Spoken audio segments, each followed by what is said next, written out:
Midseason. That's about the time the Green Bay Packers will know what they have in Jordan Love. This, according to Mark Murphy. So what exactly are we supposed to take away from the next few weeks when it comes to Jordan Love? Plus, why this idea of Matt LaFleur getting to run his offense as opposed to Aaron Rodgers' offense isn't just about Matt LaFleur's offense, his version of it being somehow better. We'll explain why on today's show. You are Locked On Packers, your daily Green Bay Packers podcast. Part of the Locked On Podcast Network, your team every day.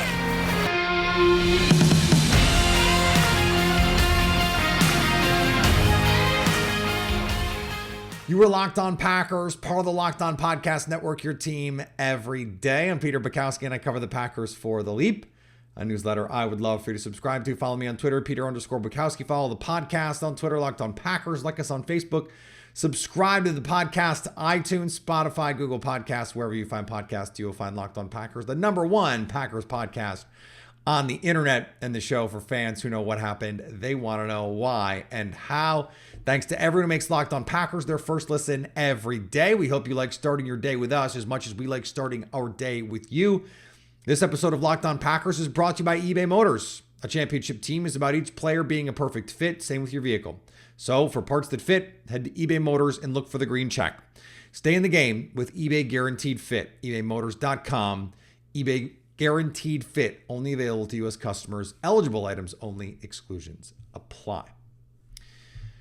I am very interested in what Jordan Love is going to do over the next few weeks. Let me be clear about that up front. But when Mark Murphy says, well, we're going to know midseason what Jordan Love is, it's going to be easy, I think, to say, well, then don't take the next couple weeks too seriously. And it will be easy to say that for me, because I will say that. I don't want you to take anything over the next few weeks that seriously. Precisely because they're going to be trying things out. You're going to be getting acclimated with a new group of receivers. Though I think the workouts and some of the things they've been doing away from the facility are going to speed up this process a little bit for Jordan Love. I think that is useful, especially for a first-time starter, for these rookies, getting them where they need to be. And, you know, the understanding that I have is that Steve Calhoun, Jordan Love's personal quarterbacks coach, has marching orders from Matt LaFleur, or at least, you know, suggestions of like, hey, these are the kind of some of the things that we'd like to work on. This is where the offense is going to be headed. These are things that he's going to be asked to do, all that stuff. That's helpful in understanding what we're trying to look at here, but there's going to be an acclimation process, a figuring out what works and what doesn't work in the offense. That's going to take time, and it is going to have nothing to do with Jordan Love. I mean, of course, it will have something to do with Jordan Love because you're trying to figure out, okay, who are the players he seems to be most in sync with? What are the concepts that this team seems to be best at accomplishing? What are the routes that he seems to be best at throwing? Well, you have some idea about that, but until the live bullets fly, you don't really know. So anything we see in August, take with a deer hunting salt lick sized grain of salt. It is going to be different in September, in October, in November, in December. This is going to take some time, and it's not just about the goodness or badness of Jordan Love. It's going to be about a lot of different things related to Jordan Love and Christian Watson and the offensive line and the run game and Matt LaFleur and all that stuff. So all of that is true. I don't want you to get too excited about what we're hearing in camp from Jordan Love or too disappointed. Camp, preseason, all those things. We're going to talk about the preseason bit at the end. This idea, though, that it's going to be mid-season, that's not that long. Like 8 games is not that long. And so I understand Mark Murphy wanting to temper some expectations of just being like, hey, listen, let's give this a little bit of time. But the difference between August and November relative to the amount of time Jordan Love has spent in the NFL means that they already think they have a pretty good idea of what Jordan Love is and isn't. It is going to be seeing it on the field. And Brian Gutekunst has talked about this.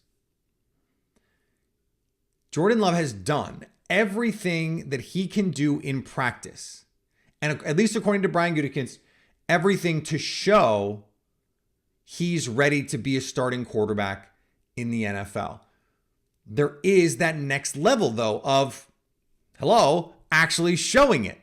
You have to actually, at some point, show that you are an NFL quarterback. And so this expectation, and I don't think we should hold Mark Murphy to exactly 8 games.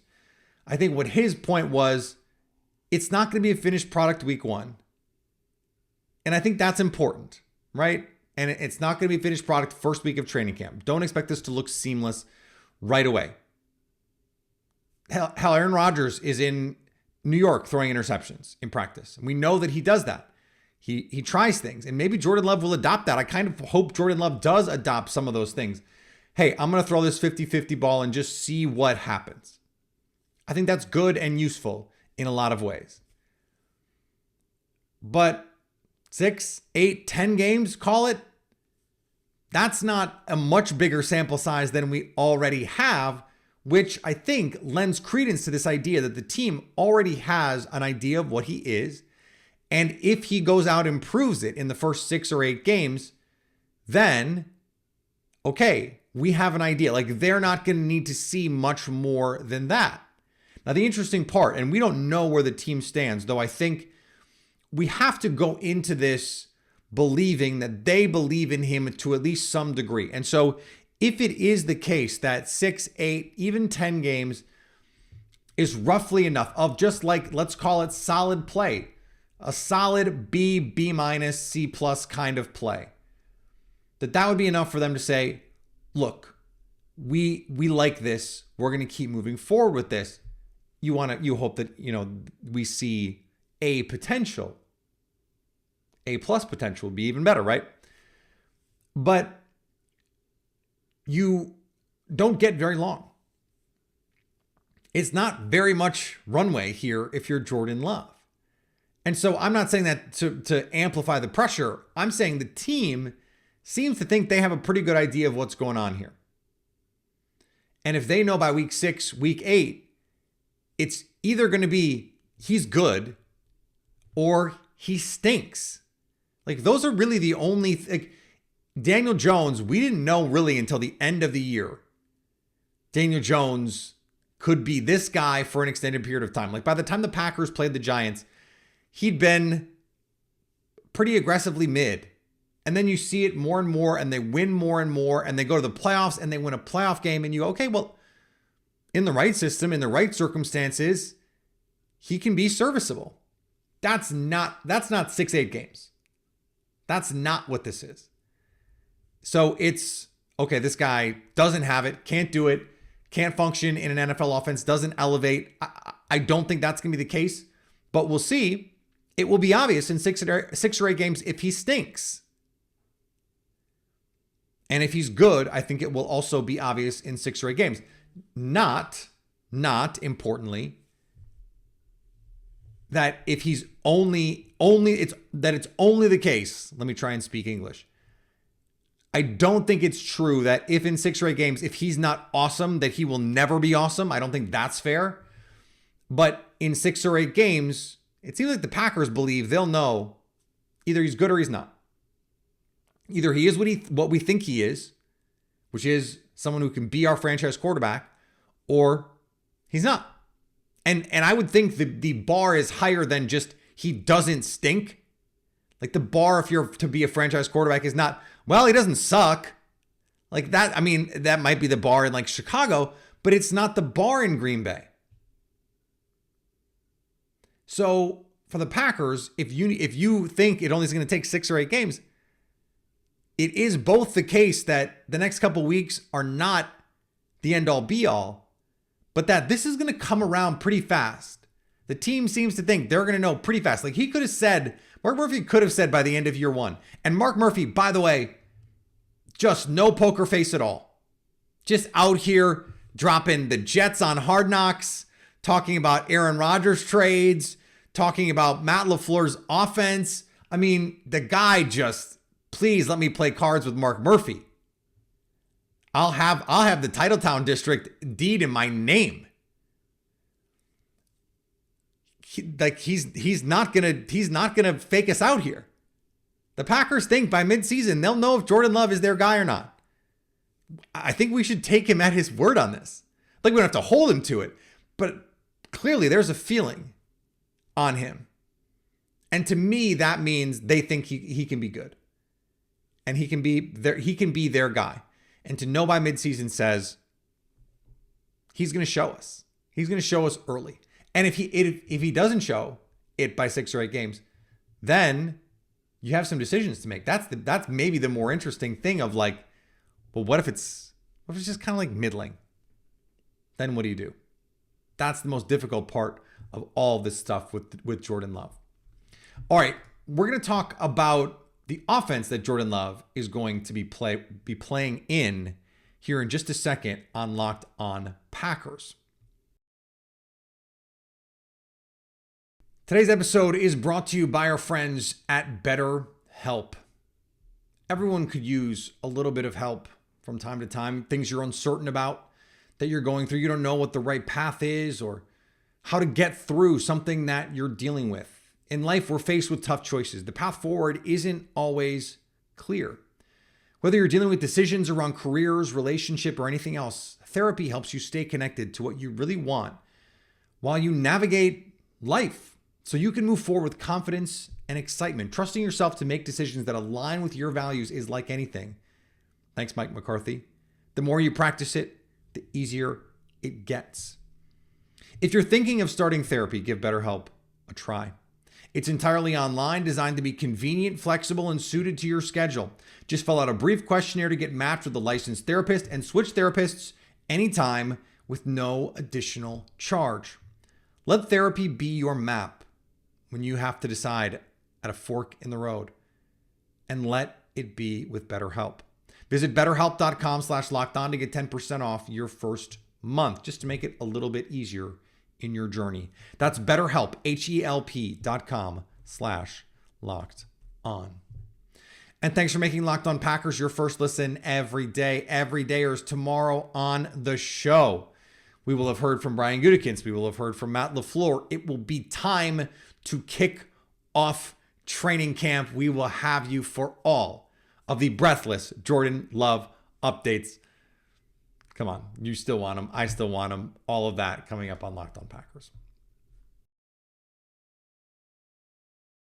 Another one of the things that we got from Mark Murphy was this idea that the offense that we see this year is going to be more of what Matt LaFleur wants to run. Now, there is part of this that I think is just objectively good. A more Matt LaFleur-centric offense is just better to me and my preferences conceptually. It is more modern in its approach than what Aaron Rodgers wanted to do. It is ironic that one of the reasons why Mike McCarthy is gone is he couldn't evolve an offense that Aaron Rodgers never wanted to evolve. He just wanted better players in it because it was at its best when he had really good players around him.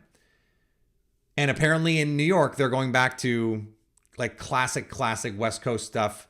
Paul Hackett, who ironically is where Kyle Shanahan stole the play pass from, and Aaron Rodgers doesn't want to use motion, doesn't want to use play action, all that stuff. It's not that it's just a better offense, though I think it is. It's that Matt LaFleur is in charge of it now. And having one voice is, at least in this case, where you don't have someone who doesn't want to do so many of the things that make the offense good potentially helpful. Think about this from a popular culture standpoint. Think about the best shows that you like. Think about The Bear. That is a show that is driven by an auteur. It is driven by creators who have an idea of what the show is. It doesn't get noted to death. It doesn't have studio executives over their shoulder going, what about this? What about this? What about this? What about this? Do you think it should be this? What about this? No, at FX, John Landgraf, they are famous for being awesome to creators.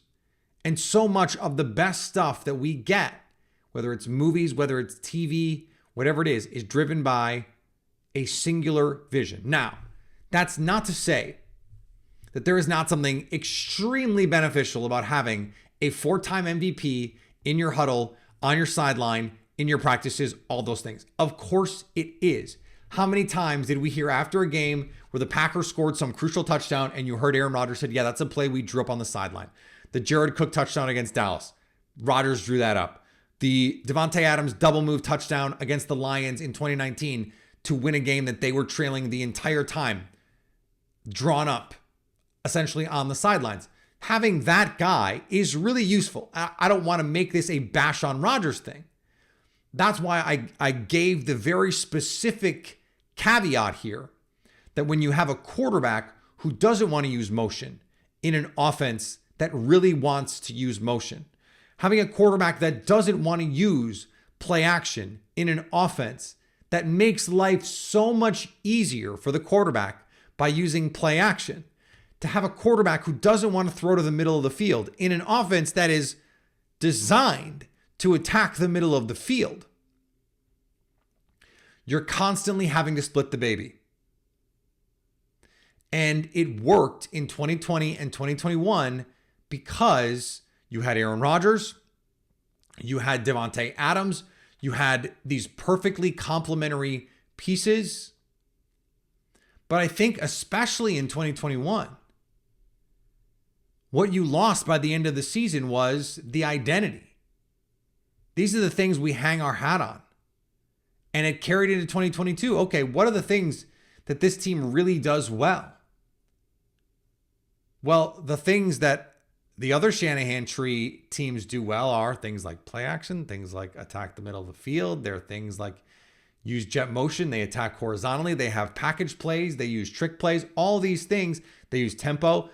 Things that Aaron Rodgers just didn't want to do.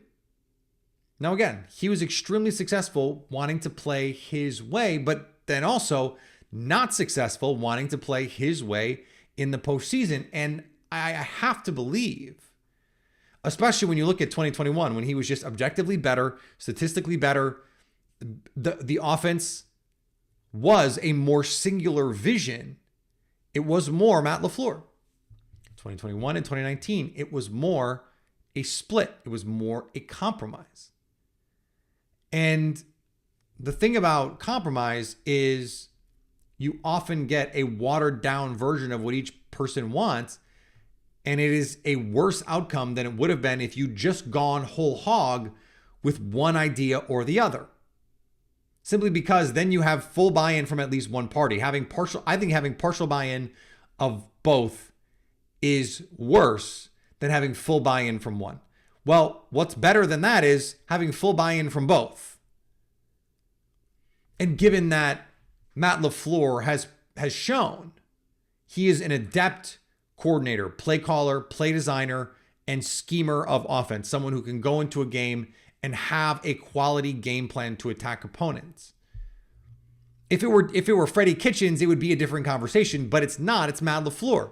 So I think what you have is a situation where when you take Matt LaFleur's singular vision, it's not just that the offense is more modern than what you had with what your quarterback wanted to run, though that is true.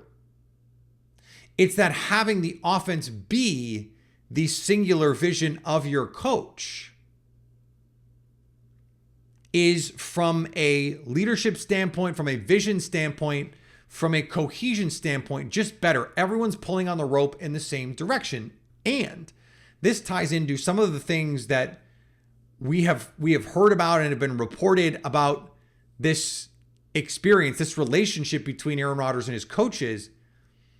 Like this idea, Nate Tice told this story a couple weeks ago on the Athletic Football Show, that there were times when Aaron Rodgers would make a hand signal and the coach would turn to another coach and go, "What was that?" And both coaches would go, "I don't know." You can't have that.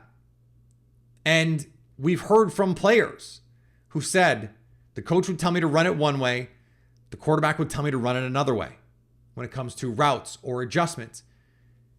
You just can't do that. It's not a way to win consistently unless you have the best receiver in the league and you have a quarterback who is capable of playing like the best quarterback in the league, playing absolutely outside of his mind. The Packers really benefited in 2021 from a watered down league and unfortunately couldn't take advantage of that opportunity in 2020. They couldn't do the things that made them great all year in the biggest moments. So, and by the way, those concepts were LaFleur concepts, and they couldn't Rodgers their way out of them. How many times did we have this conversation? Every dayers that go back to 2019 remember this, that what they called get back plays were almost always static 11 personnel, shotgun Rodgers dropbacks, and it was go make a play. Well, if we don't know if Jordan Love can do that, then you have to find some more creative ways to manufacture offense. That burden falls on Matt LaFleur. It is the case that I am really excited to see what that looks like. But I think it also is just setting a tone of, okay, your coaches are buying into what is being sold here because it's their vision. And you have a group of young players. I don't think it's a coincidence that you have all first and second year receivers. You got a first year starter at quarterback. They can install whatever passing game they want. And these players are going to lap it up because they don't have better ideas about how this should work. Now, again, you lose the better ideas if there are some, or you lose the pushback. Aaron Rodgers going, well, why do we do it that way? And you have Matt LaFleur explain it. And there's value in that too. Think about any classroom situation you've ever been in. You have a person who asks a question for a clarification, and the teacher says, oh, well, because, and that explanation actually ends up being the best teaching tool that you have. Having that professional conflict, having that professional tension is to me, it's good. And so I don't think it is just better to have this monolith. But when the things that make the good offense, the Matt LaFleur offense, good, are exactly the thing that you're trying to take out as the quarterback, that's when I start to have a problem with it. That's not to say that getting some of the Aaron Rodgers concepts that he's super comfortable with into the offense isn't a good idea. It totally is. That makes a lot of sense. And I think the Packers are going to put some Jordan Love concepts that he's most comfortable with into the offense. They absolutely should. It just so happens that some of those concepts, some of the things they ran at Utah State, for example, some of the things that quarterbacks have been running in 7-on-7 since they were 12, it's just modern offense now, and it's not what Aaron Rodgers was doing, makes it more seamless to integrate this stuff. That just makes it easier in ways that it doesn't in the other situation. And so I think from a learning standpoint, from a vision standpoint, from a this is who we are and what we do, an identity standpoint, that's where this can be better. A unification of vision standpoint. Everyone pulling the rope in the same direction. Everyone bought in whole hog. You don't have a quarterback in the back rolling his eyes or going, coach, can we stop with the motion and actually run some stuff? That was an anecdote in Kevin Clark's piece from a year or two ago. Hey, can we just run some offense? Well, how does that help? I understand wanting to set the standard, but how does that help? How does that help make it better? How does that help everyone buy into what the coach is doing if your quarterback is undermining those things? It's not a deal. All right, we're going to finish up here with a little bit of some Jordan Love preseason talk here on Locked On Packers.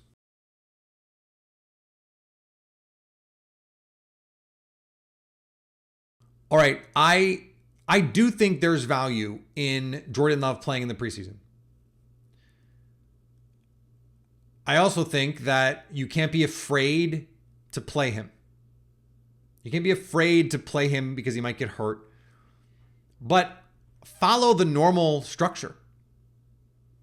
A series or two in the first preseason game, a quarter, maybe a quarter, a half in the second preseason game, a half. They're also having these joint practices. I believe 2 joint practices. So having these joint practices also amplifies your preparation.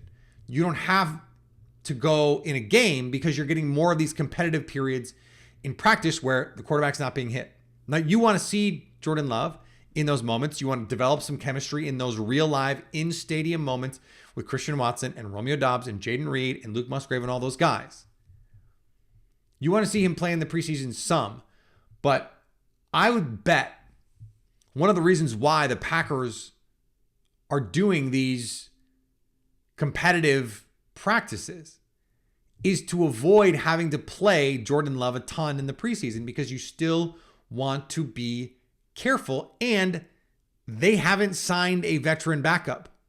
Like if you went and got Nick Foles, that would be a different thing. You could be a little bit more comfortable playing Jordan Love, because if he gets hurt and misses 4 weeks, 6 weeks, okay. Like some of the non-contact injury stuff, you can tear your ACL in practice just as easily as you can in the game. I'm not really going to kill a team over stuff like that, but like having no plan in the backup, which is kind of where they are, which I don't think is ideal. Do it in situations where you can't hit the quarterback, which means joint practices, which I think is ultimately a good idea. All right, back tomorrow. As I said, training camp set to open. We're going to hear today from Matt LaFleur and Brian Gutekunst. We'll see what they have to say. And Wednesday, the fun starts. Wednesday, the fun starts. Football is back in Green Bay, baby. And now the Packers own the Cheeseheads. Let it be ever thus. Follow me on Twitter, Peter_Bukowski. Are we still calling it Twitter? That's still Twitter to me. I'm still on there, Peter_Bukowski. Follow me on the podcast at Locked On Packers. Like us on Facebook, subscribe to the podcast, iTunes, Spotify, Google Podcasts, wherever you find podcasts, you will find Locked On Packers. And anytime you want to come hang out with us live, we're not going to go live tomorrow, though. Like I bet people would tune in, but we're not going to do it. We will do it after the first preseason game, which is coming up here faster than you realize. Do that over on our Locked On Packers YouTube page so you can stay Locked On Packers.